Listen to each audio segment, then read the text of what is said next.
Do you remember the story of David and Goliath from the Bible? Well, it was a story about an underdog named David who defeated the vicious giant named Goliath against all odds. Did you know that Indigenous Canadians also have their own underdog moment? Well, they did in 1990, and it was called the Oka Crisis. The crisis was a battle between the Knesset-talking Mohawk community and their warriors against the mighty Canadian army, and won. This huge conflict resulted in one police officer getting killed, a 78-day standoff during the summer of 1990, and the deployment of the Canadian military. Ladies, gentlemen, fellow peers, staff, and parents, the Oka Crisis is one of the most important milestones in First Nations history because it was a touchstone for the whole land claims advocacy in the decades that have followed. The Oka Crisis influenced Indigenous resistance and activism because it was the first time that First Nations physically resisted an unjust law and an assault at the hands of the Canadian military. All this was captured by the news media and broadcasted in real time.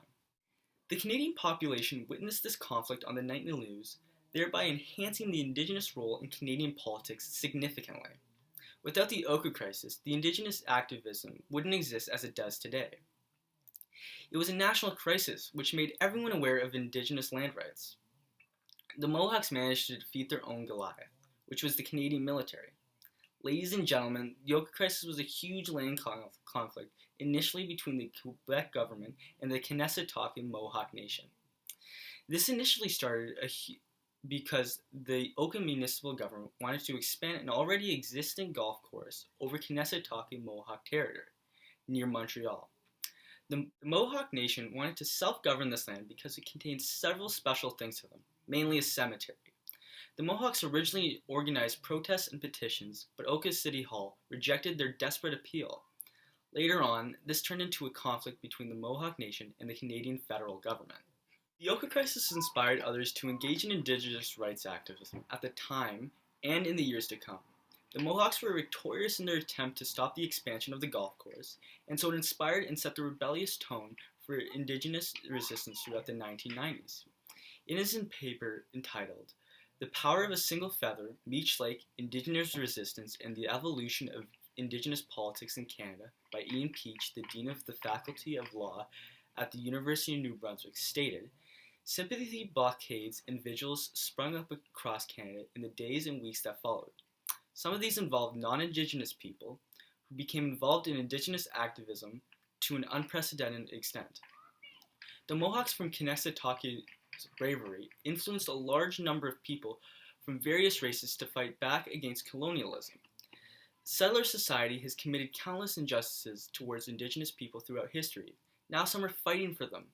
Fellow OCS students, Indigenous people are not being ignored, and this crisis is the first time that the media acknowledged it.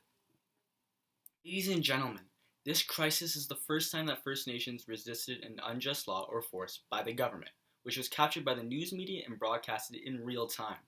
The sudden increase in exposure to anti-Indigenous racism shocked Canadians.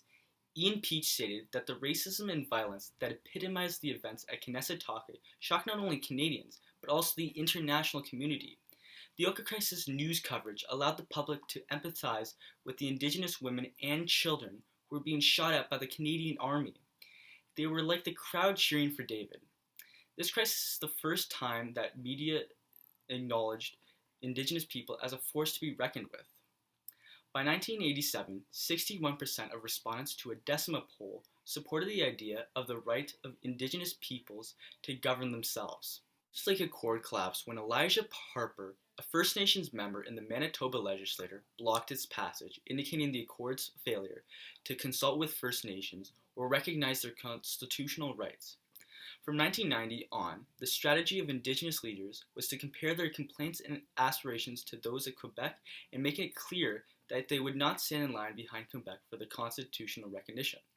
The failure of the Meech Lake Accord, combined with the Oka Crisis in the same year, was too big for the public to ignore. Ladies and gentlemen, the impact of this on the media forced Canadian politics to acknowledge the suffering of the Indigenous community. They couldn't hide from the spotlight that had been cast upon them. The Oka Crisis highlighted the Indigenous role in Canadian politics significantly.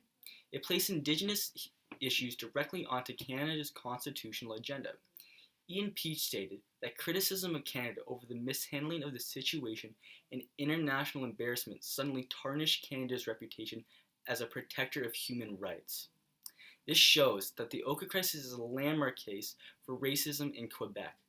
According to a CBC Curio documentary, The Oka Legacy, directed by Sonia Bonspile-Bolosio, Prime Minister Brian Mulroney responded to the crisis by starting a royal commission, which means that there would be an examination on the economic, social, and cultural situation of Indigenous peoples.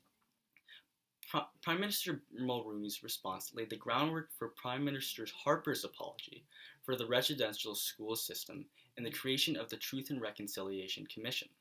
The First Nations' highlighted profile in Canadian politics transformed national politics in some unexpected ways. So, with this enhanced spotlight on First Nations issues, is there true equality for First Nations in Canada? Indigenous land claims advocacy was catapulted into national awareness by the Oka crisis, and it has remained there in decades that have followed. This crisis has been a foundation for First Nations resistance and activism for the past few decades. Today, Indigenous Canadians play a big role in Canadian politics, and though Indigenous Canadians are not the mainstream of society, like David, they are a force to be reckoned with and must rightfully not be underestimated.